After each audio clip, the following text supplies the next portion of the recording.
Police প্রহরা আছে sir, সব বন্দোবস্ত হয়ে গেছে স্যার। Very good. আর আশপাশের সমস্ত রাস্তায় ব্যারিকেড লাগিয়ে দাও, ঠিক আছে? কেউ যেন আসতে যেতে না পারে। Over and out. একটা গাড়িও যেন এদিক দিয়ে না যেতে পারে। হ্যাঁ স্যার। যারা হেঁটে হেঁটে যাবে তাদের বলে দাও অন্য রাস্তা দিয়ে যেতে। কাল সকালবেলা এখান দিয়ে ভিআইপির একটা বড় কনভয়ে যাবে, আর ভেতর থেকে আমরা খবর পেয়েছি যে ওই কনভয়ের মধ্যে একটা গন্ডগোল হতে চলেছে। কারোর ওপর যদি একটুও সন্দেহ হয় সঙ্গে সঙ্গে আমাকে জানাবে। সব সিসিটিভি ক্যামেরা জাজ হয়ে গেছে, সব ঠিকঠাক কাজ করছে। গুড।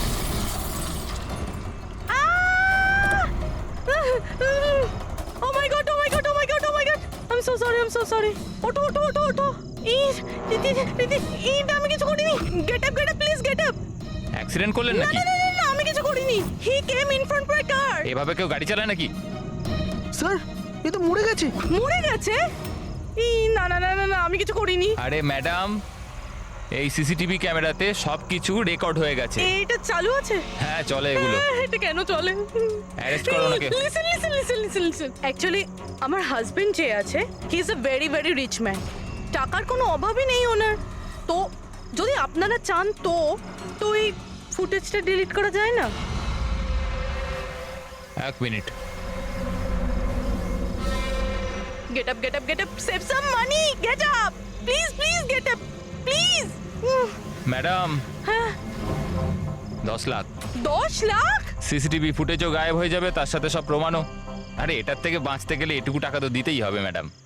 শুধু টাকা নিলেই হবে না, আরো অনেক কিছু নিতে হবে তোমাদের।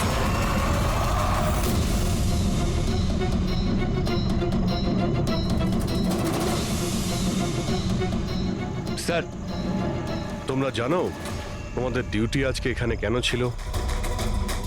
কারণ আমরা জানতে চেয়েছিলাম যে 24শে জুলাই রাত এখানে কার ডিউটি ছিল আর কে টাকা নিয়ে অপরাধীদের ছেড়ে দিয়েছিল।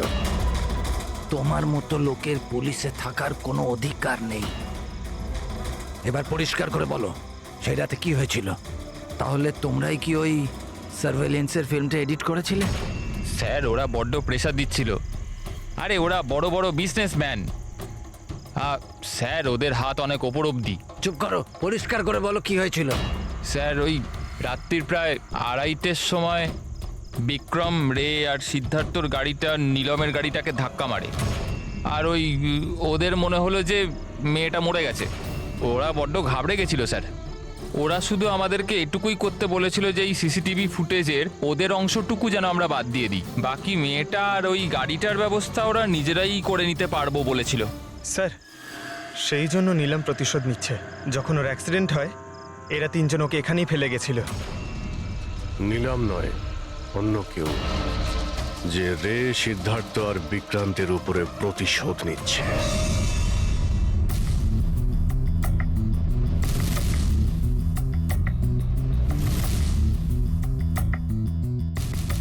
অভিজিৎ, নীলমের শরীর থেকে তার বাইরে যাওয়া পসিবল নয়। অ্যাস্ট্রাল প্রজেকশন, সেটা তো আমরা ধরছিই না। আর পুরবী তো দেখেছে, পুরবী ওখানে ছিল, আর ও তো বলছিল যে নীলম ওখান থেকে নড়েইনি। তাহলে বুঝে উঠতে পারছি না যে সিদ্ধার্থ আর রে, এরা দুজনে নীলমকে রাস্তায় কিভাবে দেখলো। এক মিনিট, এই নীলম একই সময় নিজের রুমে আর হসপিটালের করিডোরেও তো দেখা গিয়েছিল। 1 মিনিট বস, এই যে গাড়িটা নীলমকে হঠাৎ দেখে ঘাবড়ে গিয়ে উল্টে যায়নি, বরং এই গাড়িটাকে অ্যাক্সিডেন্ট করানো হয়েছে। এত জোরে ধাক্কা মেরেছে যে ওদিকে দরজাটা তো পেরিয়ে গেছে। ইচ্ছে করে জেনে বুঝে কোনো গাড়ির সঙ্গে এটাকে ধাক্কা লাগানো হয়েছে। স্যার, সিদ্ধার্থ আর রের অ্যাক্সিডেন্ট একটাই গাড়িতে হয়েছে, কিন্তু ওদের মেডিকেল রিপোর্টস কিছুতেই ম্যাচ করছে না। কি?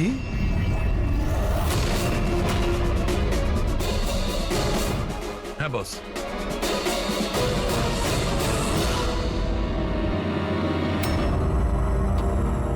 এই পুরো রহস্যটা কি? এটা কি বলতে চাইছে? ফিঙ্গারপ্রিন্টস আর ফুটপ্রিন্টস ম্যাচ করা, দুটোই তো অ্যাক্সিডেন্ট। আর সারিকা বলছে যে সিদ্ধার্থ আর রের মেডিকেল রিপোর্ট ম্যাচ করছে না। এই পুরো ব্যাপারটা আসলে কি?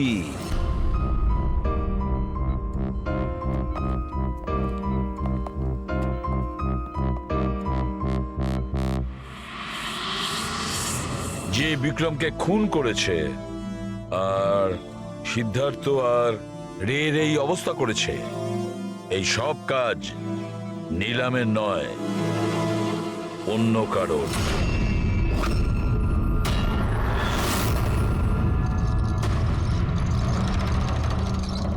রে রে তোমার যেখানে অ্যাক্সিডেন্ট হয়েছিল সেখানে সিআইডির অফিসাররা গিয়েছিল, আর তাছাড়া তোমার গাড়ির কন্ডিশন আর তোমাদের মেডিকেল রিপোর্টও চেক করা হয়েছে। ওটা খুব সাংঘাতিক অ্যাক্সিডেন্ট হয়েছিল। দেখো সিদ্ধার্থর কিরকম অবস্থা। কিন্তু একটা জিনিস দেখে ভালো লাগছে, এত বড় অ্যাক্সিডেন্ট, এত সাংঘাতিক অ্যাক্সিডেন্ট যেখানে সিদ্ধার্থর এরকম অবস্থা, সেখানে তোমার তো শুধু এত সামান্য আঘাতটা লেগেছে কিভাবে? আচ্ছা, এই অ্যাক্সিডেন্টটা হলো কিভাবে?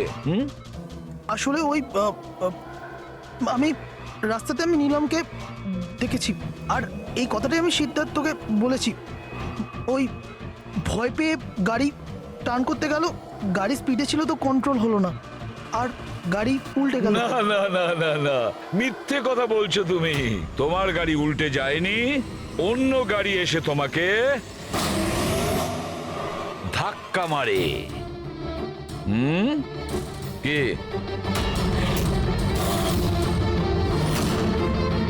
হ্যাঁ স্যার, সিদ্ধার্থকে মারার প্ল্যান আমিই করেছিলাম, আর এতে ভূমি আমাকে সাহায্য করেছিল।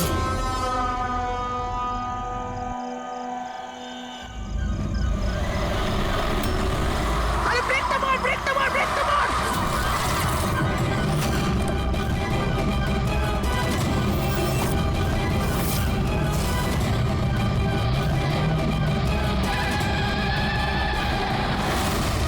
তাহলে ভূমিকে আমরা ভুল সন্দেহ করিনি। আর নিলামের হলোগ্রাম ওটাও তুমি বানিয়েছিলে, তাই তো? এই নিলাম একই সময় নিজের রুমে আর হসপিটালের করিডোরেও তো দেখা গিয়েছিল। এটা শুধু একটা কারণেই ঘটতে পারে, শুধু একটা কারণে। 3D হলোগ্রাম মানে নিলাম ছিল না, নিলামের ফটো ছিল। হ্যাঁ স্যার, ওই হলোগ্রাম আমি বানিয়েছিলাম, কিন্তু নীলমকে এই অবস্থায় পৌঁছানোর দায়ী আমি নই স্যার।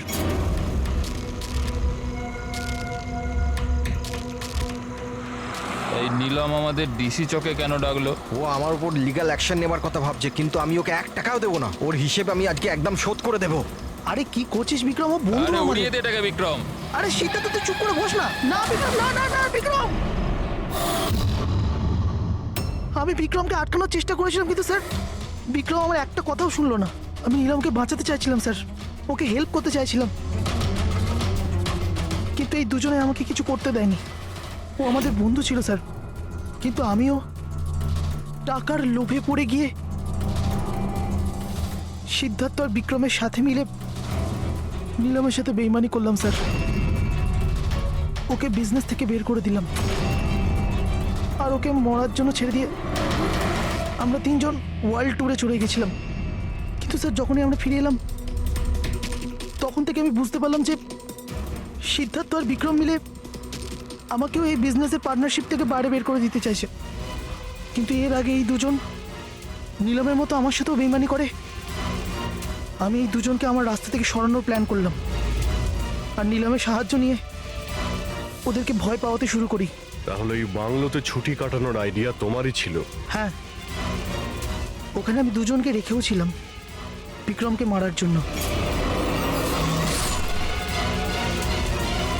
আমি যা করেছি আমার আফসোস নেই স্যার। নীলমের এই অবস্থাতে আমার পরিচয় গোপন করে ওকে টাকা দিয়ে সাহায্য করছিলাম। জেল যাওয়ার পর এটাই চাইবো যে ওর চিকিৎসায় যেন কিছু কম না হয়। আর ভূমি আমার অফিসে কাজ করতো স্যার, এই জন্য আমি জানতাম যে ও আমার সঙ্গ দেবে, আর আমি ভূমিকে ব্যবহার করেছি নীলমের 3D হলোগ্রাম লাগানোর জন্য।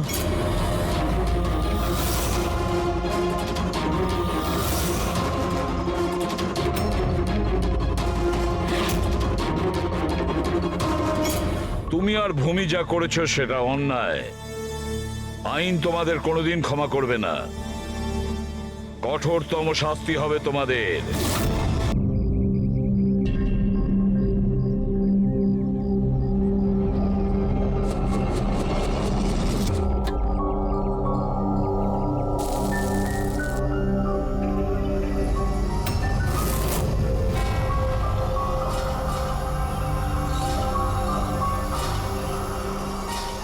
কি হলো? বুঝলি সিদ্ধার্থ, এটা ভেবে অবাক লাগছে যে এতক্ষণ সময় হয়ে গেল আর কেউ আমাদের ওই ব্যাপারে কিচ্ছু জিজ্ঞেস করলো না।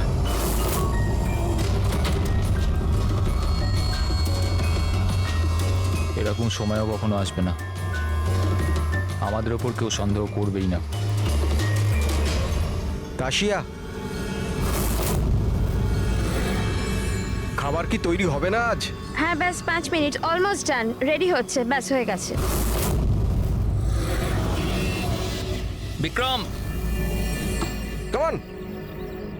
আমি সিদ্ধার্থকে অনেকবার জিজ্ঞাসা করলাম যে তুমি হঠাৎ রে আর বিক্রমের সাথে 2 সপ্তাহের জন্য ছুটিতে কেন গিয়েছিলে, কিন্তু ও বলেছিল যে বিজনেসের ব্যাপার। আমার বিশ্বাস হচ্ছে না একটু। তা আশা, তুই বিক্রমকে জিজ্ঞাসা করেছিস?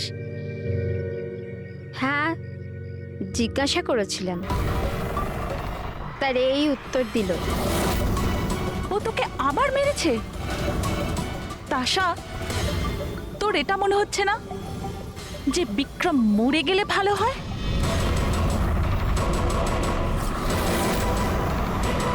হ্যাঁ খুব মজা হলো, হাঁপিয়ে গেলাম রে। জায়গাটা হেভি ভাই, শহর থেকে অনেকটা দূরে, বেশ ফ্রেশ খুবই লাগছে। রিফ্রেশিং লাগছে, মাঝে মাঝে আসতে হবে। ঠিক বলেছিস ভাই। গুড জব ভূমি, অ্যারেঞ্জমেন্ট দারুণ হয়েছে। Thank you sir. Hello hello, এখানে নেটওয়ার্ক আসে না নাকি? স্যার এখানে নেটওয়ার্ক একটু উইক আছে, আপনাকে ওইদিকে জঙ্গলের দিকে যেতে হবে। হ্যালো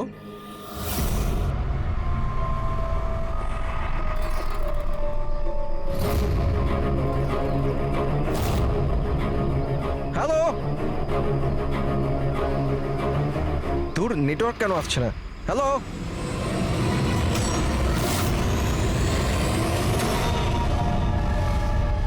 নীলম, তুমি? নীলম? নীলম, নীলম,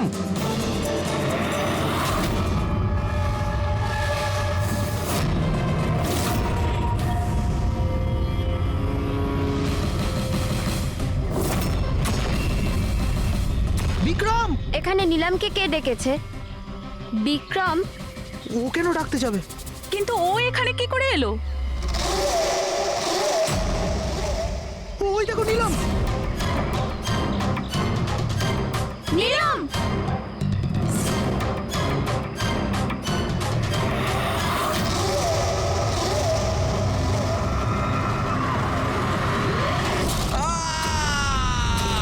বিক্রমের চিৎকার এটা।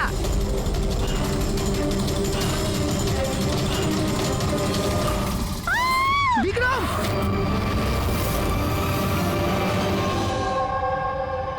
তোমরা সবাই বলতে চাইছো যে বিক্রমকে এখানে নীলম ইচ্ছে করে ডেকেছিল যাতে ওকে সহজেই মারতে পারে, তাই তো? আচ্ছা, আপনারা কি নীলমকে দেখেছিলেন নাকি বিক্রমের মুখ থেকে শুধু শুনেছিলেন? স্যার, আমরা প্রত্যেকে নীলমকে দেখেছি। আর ও হালকা নীল রঙের লম্বা ড্রেস পরেছিল।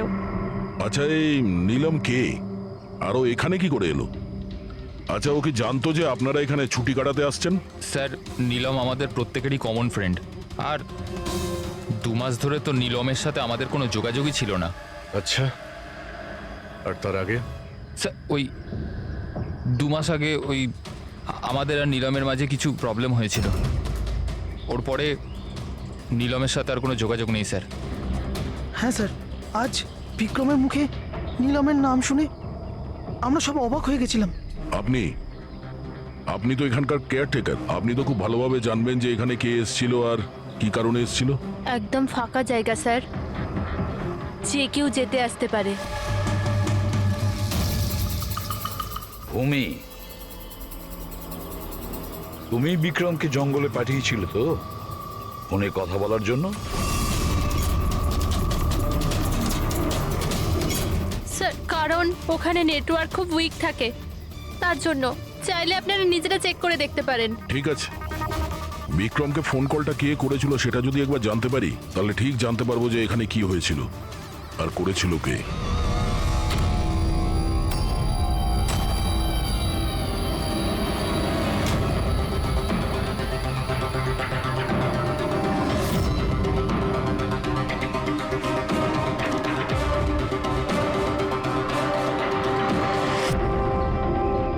রেডি? এর উপরে ওঠো। এই নাও। কে আমি? আরে পা দাও, ওইতে পা। চলো, আরে স্যার কিচ্ছু হবে না। হ্যাঁ, সাবধানে। তাড়াতাড়ি করো।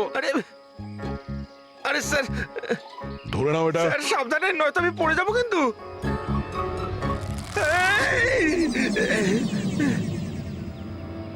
স্যার, এরা হয়তো মেয়েটার নাম বলছে, কিন্তু এদের কথায় বিশ্বাস করা একটু মুশকিল। বিক্রমের ওজন প্রায় 70 থেকে 80 কিলো হবে। একটা মেয়ে ওকে কুড়ুল দিয়ে মারার পরে ওর লাশটাকে ফাঁসিতে ঝুলিয়ে দেয়। অদ্ভুত মনে হচ্ছে না স্যার? নীলম? এই নীলমটা আবার কে? কি উদ্দেশ্য থাকতে পারে তার? স্যার, বিক্রমের কাছে একটা আননোন নাম্বার থেকে ফোন এসেছিল। সেই নাম্বারটা ট্রেস তো হচ্ছে না, বোধহয় সিম কার্ডটা ডিস্ট্রয় করে ফেলেছে। হ্যাঁ স্যার, ওই ভূমি কেয়ারটেকার, ওর আচরণও কেমন যেন সন্দেহজনক। ঠিক আছে, দেখা যাক। নিলামের সঙ্গে দেখা করি আগে। এক্সকিউজ মি, এটা কি নিলামেরই বাড়ি? হ্যাঁ, এটা নীলমেরই তো বাড়ি, আর আমি ওর মা হই। আপনারা কারা? আমরা সিআইডি থেকে। সিআইডি? বলুন কি ব্যাপার?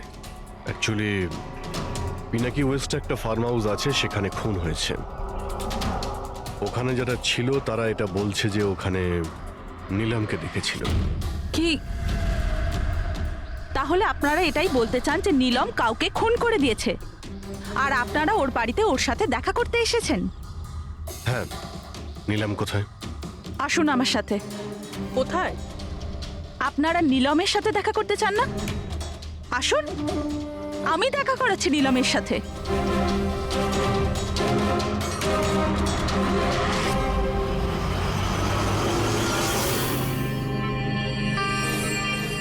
এই যে আমার নীলম, দেখছেন আপনার এর অবস্থা? মেশিনের দ্বারা জীবিত আছে, শুধুমাত্র চোখ ছাড়া এর শরীরের কোনো অংশের কোনো প্রতিক্রিয়া নেই। আর আপনারা বলতে চাইছেন যে যে এই মেয়েটি কারোর খুন করে দিয়েছে?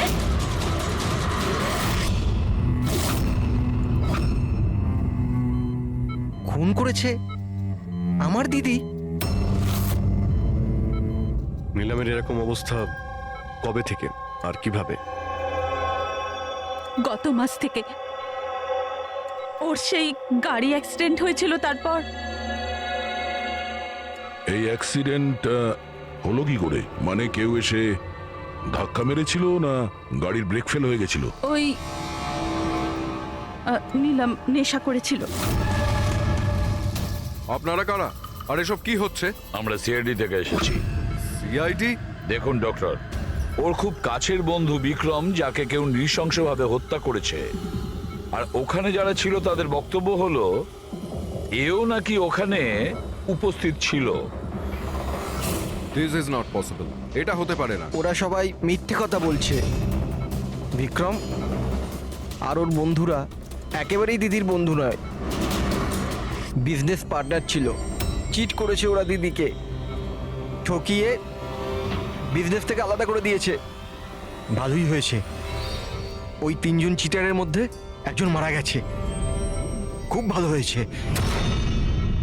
আমাদের কাছে 5 জন আই উইটনেস আছে, প্রত্যক্ষদর্শী, যারা ওকে ওখানে ঘটনা ঘটার সময় দেখেছিল। আপনি বলতে চাইছেন ওর অবস্থা খুব শোচনীয়? দেখুন, আপনার কথা শুনে আমি খুব অবাক হয়েছি। নীলম সেই অবস্থাতেই নেই যে কোনো মুভমেন্ট করতে পারে। ও নিজের ইচ্ছায় একটা আঙুলও নাড়াতে পারবে না। হ্যাঁ, এটা ঠিক যে ও আমাদের দেখতে পারে, আমাদের শুনতে পারে, আমাদের বুঝতে পারে, কিন্তু এর থেকে বেশি কিছু নয়। ও যে কিছুটা করতে পারছে সেটা আমাদের দেওয়া স্টিমুলেশনের জন্য। মানে আমরা কন্টিনিউয়াসলি ওর ব্রেন ম্যাপিং করছি, ওর মস্তিষ্কের অবস্থার প্রোগ্রেস দেখার জন্য। এটা জানার জন্য যে নীলমের শোনার, দেখার, শোয়ার আর স্পর্শ অনুভব করার কতটা ক্ষমতা আছে, যাতে ওর রিকভারি তাড়াতাড়ি হতে পারে। কিন্তু নীলম শুধু মিউজিক আর ফ্রেগ্রেন্স, তার মানে সুগন্ধতে রিয়্যাক্ট করছে, কারণ ওর মস্তিষ্ক এইসব জিনিসে রেসপন্ড করে। নীলম এই মুহূর্তে একটা প্রাণহীন ফার্নিচারের মতো। ও এখান থেকে নড়তেই পারবে না, কারণ মার্ডার কি করে করবে? বিক্রম নীলমকে দেখেছিল আর ওর পিছু নিয়েছিল। রে, সিদ্ধার্থ আর তাশিয়া, মনিকাও দেখেছিল। এতজন দেখেছে, সবার ভুল হতে পারে, এটা কি করে সম্ভব? কিন্তু নীলমের এই অবস্থা তো আমরা দেখছি স্যার। দেখুন ডক্টর, আপনাদের হসপিটালের গেট থেকে শুরু করে এই পুরো হসপিটালের সিসিটিভি ফুটেজ আমি দেখতে চাই। সরি স্যার, গত সপ্তাহে সিসিটিভি ক্যামেরা খারাপ হয়ে গেছে, কোনো ফুটেজ তো নেই আমাদের কাছে। এখন ডক্টর, একটা কথা মনে রাখবেন যে যদি এটা প্রমাণ হয় যে নীলামি ক্রাইম সিনে ছিল, তাহলে আপনার লাইসেন্স ক্যান্সেল হতে পারে।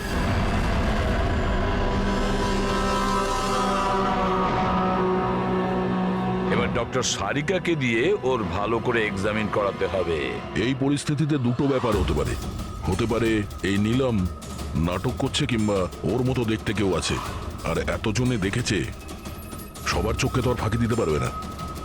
স্যার, আমার মনে হচ্ছে পুরবি আর ফ্রেডিকে একে লক্ষ্য রাখার জন্য এখানেই থাকা উচিত। তাহলেই জানা যাবে ও বিছানা থেকে উঠতে পারে কিনা। পুরবি, হেড্রিক, এই করিডোর থেকে শুরু করে আর ওর ঘর অবধি খুব ভালো করে খেয়াল রাখবে। ভালো তো লাগছে না ওকে এই অবস্থায় দেখতে, কিন্তু তবু আমাদের ওর ফিঙ্গারপ্রিন্টস আর ফুটপ্রিন্টস নেওয়া দরকার। আর তাছাড়া নীলামের ভাই আর মা ছাড়া ওখানে আর কে কে আসেন ওর খোঁজ নিতে, ওর সঙ্গে দেখা করতে, সেটাও দেখতে হবে।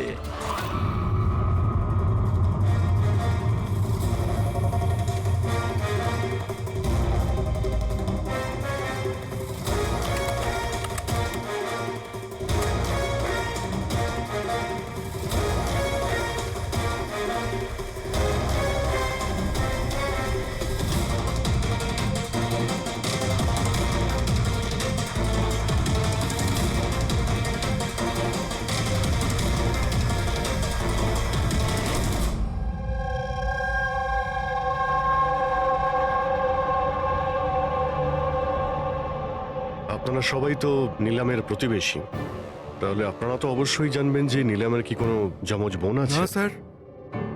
আচ্ছা, কোনো কাজিন বা ফ্রেন্ড যাকে নীলামের মতোই দেখতে?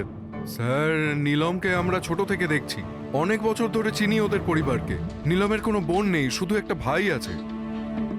আচ্ছা আচ্ছা রাজু, তুমি তো অনেক বছর ধরে এখানে কাজ করছো, তুমি নিশ্চয়ই জানবে। স্যার, নীলম দিদির আত্মীয়দের দেখেছি আমি, ওনার বন্ধুদেরকে আমি চিনি, কিন্তু স্যার এমন কেউ নেই যাকে নীলম দিদির মতো দেখতে। নীলম, ওর জ্ঞান নেই, ও কোমাতে আছে, আর ও তো কিছুই করতে পারবে না। আর রইলো বাকি সবাই যারা ওই সময় পিকনিকে প্রেজেন্ট ছিল। বিক্রমকে খুন ওদেরই মধ্যে কেউ করেছে। তবে স্যার, এই তাশিয়া বিক্রমের স্ত্রী, ওর মুখ দেখে মনে হচ্ছে না যে ওর স্বামী মারা যাওয়াতে ওর কোনো আফসোস রয়েছে। কিংবা স্যার নীলমের মা বিদ্যা আর ওর ভাই ঋষভ। স্যার, বিক্রম আর ওর বন্ধুরা নীলমকে বিজনেস থেকে সরিয়ে দিয়েছিল। হতে পারে বদলা নেওয়ার জন্য দুজনে মিলে বিক্রমকে প্রাণে মেরে দিয়েছে। স্যার, সন্দেহর তালিকায় তো এও রয়েছে, এই বিক্রমকে জঙ্গলের দিকে পাঠিয়েছিল স্যার। পঙ্কজ, এই 4 জনের ওপর কড়া নজর রাখো। দেখো গত 48 ঘন্টায় কি করছিল, কোথায় কোথায় গিয়েছিল। স্যার, স্যার আমার একটা ব্যাপার একদম ভালো লাগেনি। কি ভালো লাগছে না ভাই? স্যার, আমি নিজে ওই মেয়েটাকে এক্সামিন করে আসছি, বেচারি নিজের হাতটাও নাড়াতে পারে না, আর আমরা ওর ফুটপ্রিন্টস আর ফিঙ্গারপ্রিন্টস খুনির সাথে ম্যাচ করাচ্ছি। দিস ইজ সারিকা, একটা কথা তুমি খুব ভালো করে মনে রাখবে। তুমি এতদিন ধরে সিআইডিতে কাজ করছো, সিআইডির কাজে কোনো ইমোশনের জায়গা নেই। এখানে সবাইকে সন্দেহ করতে হয়। মনে রেখো, ওই মেয়েটাকে 5 জন লোক ওখানে দেখেছে, বুঝলে? ইমোশনের কি আছে? এক কাজ করো, এই সব ফিঙ্গারপ্রিন্টস যেগুলো পুরবি আমাদের এনে দিয়েছে, আর এই দড়ি থেকে, কুড়ুল থেকে যে ফিঙ্গারপ্রিন্টস আমরা পেয়েছি, ওগুলো আমি সেভ করেছি, একটু ম্যাচ করে দেখো যদি কিছু পাওয়া যায়।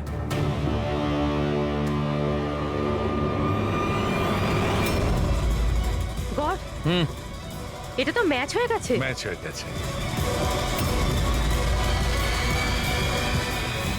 হসপিটালের যে ভিজিটার্স বুক আছে সেই হিসাবে কোনো একজন ডক্টর রজত আছে যে গত 2 সপ্তাহ ধরে এই নিলামের সঙ্গে দেখা করতে আসছে। ডক্টর রজত? আচ্ছা, উনি কি সেই যিনি অ্যাস্ট্রোফিজিক্স আর প্যারানর্মাল সায়েন্স নিয়ে কাজ করছেন? হ্যাঁ শালুকে বলো। কি নীলম ক্রাইম সিনে গিয়েছিল? নীলম হাঁটতে পারে? ডক্টর রজত, নীলম তো চলাফেরা করতে পারে, কারণ ক্রাইম সিনে আমরা যে ফুটপ্রিন্ট আর ফিঙ্গারপ্রিন্ট পেয়েছি সেটা তো ওর সঙ্গে ম্যাচ করে গেছে। তাহলে এই পুরো বিষয়ে আপনার কি রোল? দেখুন, আমি আপনাদের কথা অস্বীকার করছি না। হসপিটালের বেড থেকে নিলাম উঠতে পারে। হ্যাঁ, ওর ফিঙ্গারপ্রিন্টস আর ফুটপ্রিন্টস অ্যাস্ট্রাল প্রজেকশনের সাথে মিলবে কি মিলবে না, that I am not sure. Excuse me, কি বললেন আপনি? Astral, what is that mean? এক minute, astral projection? Are you joking? আমার সঙ্গে মজা করছেন না তো? নীলমের ভাই ঋষভকে আমি বলেছিলাম একটা বিশেষ মিউজিক চালানোর জন্য আর নীলমের পাশে ফুল রাখার জন্য। এই কাজটা ওর মস্তিষ্কে প্রভাব ফেলবে, ওটা তাড়াতাড়ি কাজ করতে থাকবে আর নীলম তাড়াতাড়ি সুস্থ হয়ে যাবে। এখন বুঝতে পারছি যে নীলমের মস্তিষ্ক খুব বেশি পাওয়ারফুল হয়ে গেছে, এতটা যে ও নিজেকে অন্য কোথাও প্রজেক্ট করতে পারে। ও নীলম নয়, ওর অ্যাস্ট্রাল প্রজেকশন। এক মিনিট, আপনি বলছেন যে ওর প্রজেকশন অন্য জায়গায় করতে পারবে? এটা কিভাবে সম্ভব? দেখুন, অ্যাস্ট্রাল প্রজেকশনকে যদি খুব সাধারণভাবে আপনাকে বোঝাই তাহলে সেটা এইভাবে। দেখুন, যেমন মরার পরে মানুষের আত্মা তার শরীর থেকে আলাদা হয়ে যায়, ঠিক একই রকম জীবিত মানুষের চেতনাকেও ফিজিক্যালি বাইরে বের করা সম্ভব। আর যেমন আমি বুঝি যে নীলমের কেসেও এরকমই কিছু হয়েছে।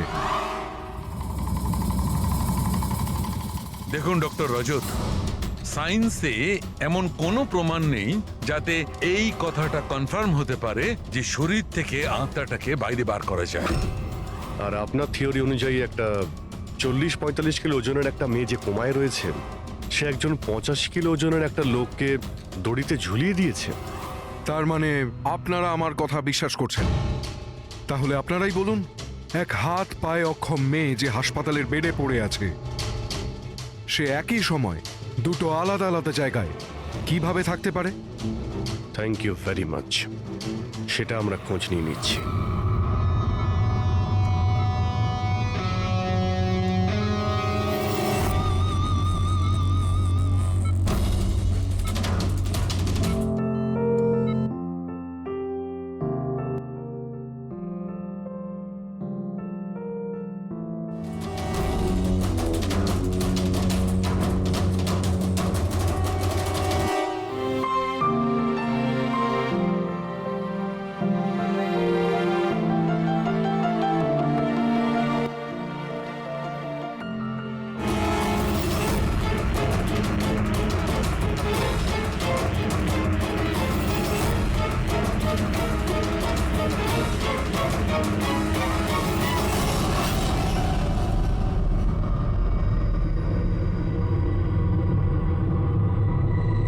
শোনো, আমি তোমাকে কিছু বলতে চাই।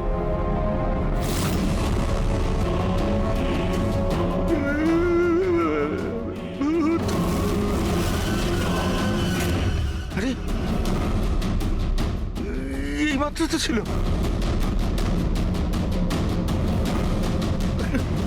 কোথায় হাওয়া হয়ে গেল?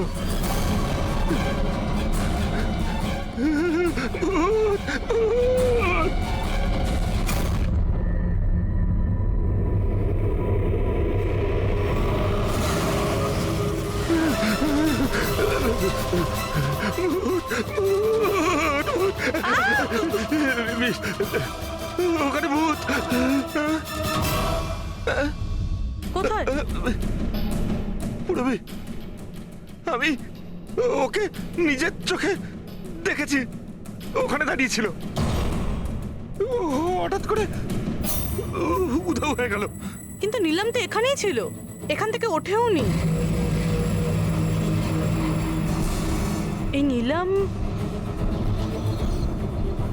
একই সময় দু জায়গাতে?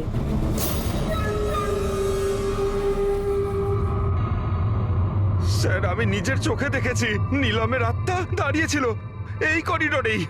স্যার ও ওর রুমেই ছিল, ঋষভ মিউজিক অন করে ফুল রেখে শুতে চলে গেছিল।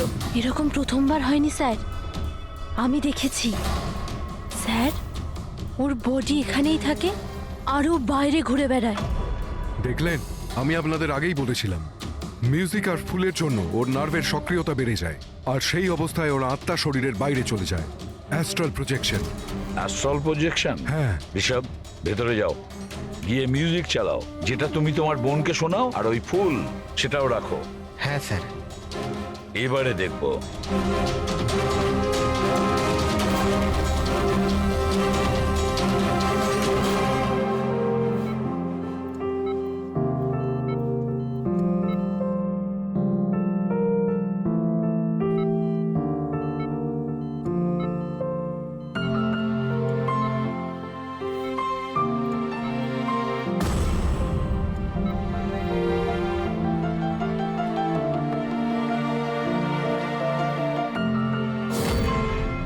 দেখুন, শরীরে সক্রিয়তা বাড়ছে। আমি আপনাকে বলেছিলাম না আমি ভুল বলিনি? ঠিক আছে ডক্টর, ওর আঙ্গুলটা নড়াচড়া করছে, কিন্তু ওর অ্যাস্ট্রাল প্রজেকশন কোথায়? শুধু তো আঙ্গুলের রিয়াকশন দেখছি। তাহলে কি পুরো হসপিটালেই ওর আঙ্গুলের ছাপ খুঁজে বেড়াবো? যদি ওর আত্মা ওর শরীর থেকে বেরিয়ে অন্য কোথাও যায়, তাহলে ওর ফুটপ্রিন্ট আর ফিঙ্গারপ্রিন্টও সাথে নিয়ে যায়, তাই না? দেখুন, আপনাকে বুঝতে হবে, নীলমের আত্মা আপনার অর্ডারে তার শরীর ছেড়ে বাইরে আসবে না। এটা নিজে থেকেই স্বেচ্ছায় আসবে। ও প্লিজ ডক্টর, আপনার এই সায়েন্সের কথাবার্তা আমাদের মাথাতেই ঢুকছে না। এই কেসটা আমরা সলভ করব, বুঝেছেন? আপনারা আমার কথাকে বিশ্বাস করুন। এক্সকিউজ মি, আসুন। দেখুন দেখুন নিলামকে। ওর অবস্থা দেখে আপনাদের মনে হচ্ছে যে হসপিটাল থেকে বাইরে বেরিয়ে ও কাউকে মার্ডার করতে পারে? হ্যাঁ স্যার, আমরা প্রত্যেকে ওকে দেখেছিলাম, ওটা নীলমই ছিল, আর আমাদের কোনো ভুল হয়নি স্যার। 1 মাস হয়েছে তোর অ্যাক্সিডেন্টের, এটা হতেই পারে যে অভিনয় করছে, হাঁটাচলা করতে পারে। সিদ্ধার্থ ও সত্যি বেড থেকে নড়াচড়া করার অবস্থায় নেই। তাহলে ওটা কে ছিল যাকে আমরা ওখানে দেখেছিলাম? ওই দেখো নিলাম। স্যার, আমি বলেছিলাম না নীলমের আত্মা ওর শরীর থেকে। Thank you very much.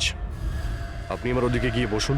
আপনারাও প্লিজ ওদিকটা গিয়ে বসুন, প্লিজ ওই দিকটা গিয়ে বসুন। স্যার এর আঙুল আর পায়ের ছাপ ম্যাচ কিভাবে হতে পারে? হতে পারে যদি কেউ নিলামের ফিঙ্গারপ্রিন্টস আর পায়ের ছাপ ক্রাইম সিনে ছেড়ে আসে তবে। কি হলো স্যার? একটা কথা আমার মাথায় ঘুরছে। বিক্রমের মৃত্যুর পরে তোমাদের মনে আছে বিক্রমের বন্ধুরা কি বলেছিল? স্যার, নীলম আমাদের প্রত্যেকেরই কমন ফ্রেন্ড, আর 2 মাস ধরে তো নীলমের সাথে আমাদের কোনো যোগাযোগই ছিল না।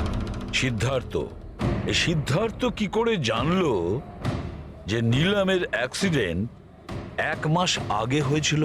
1 মাস হয়েছে তোর অ্যাক্সিডেন্টের, হাঁটাচলা করতে পারে, এটা হতেই পারে যে অভিনয় করছে। সিদ্ধার্থ, রে, তাশিয়া, মনিকা আর ভূমি, এদের সবাইকে বিউরোতে নিয়ে এসো। সিদ্ধার্থ,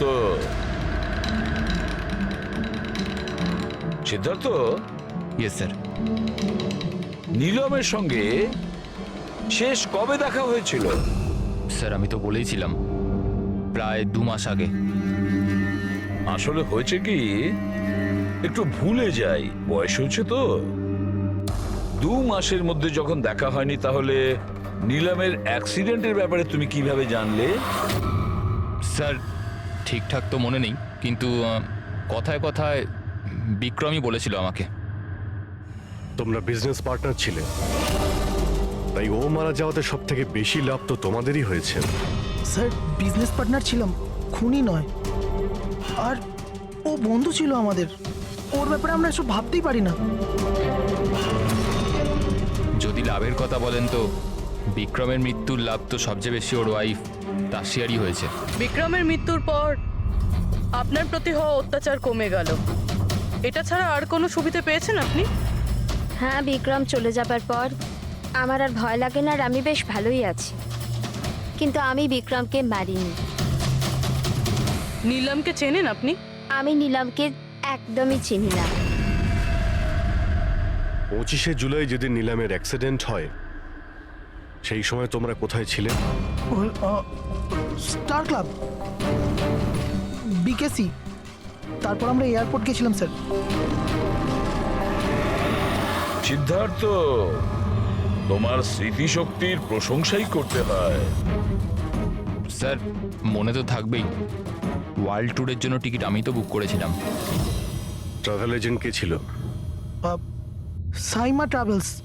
যেই বাংলোতে আপনি ছুটি কাটাতে গিয়েছিলেন, ওখানে যাওয়ার আগে আপনি ওখানে 2-3 বার গিয়েছিলেন। কি করতে গিয়েছিলেন?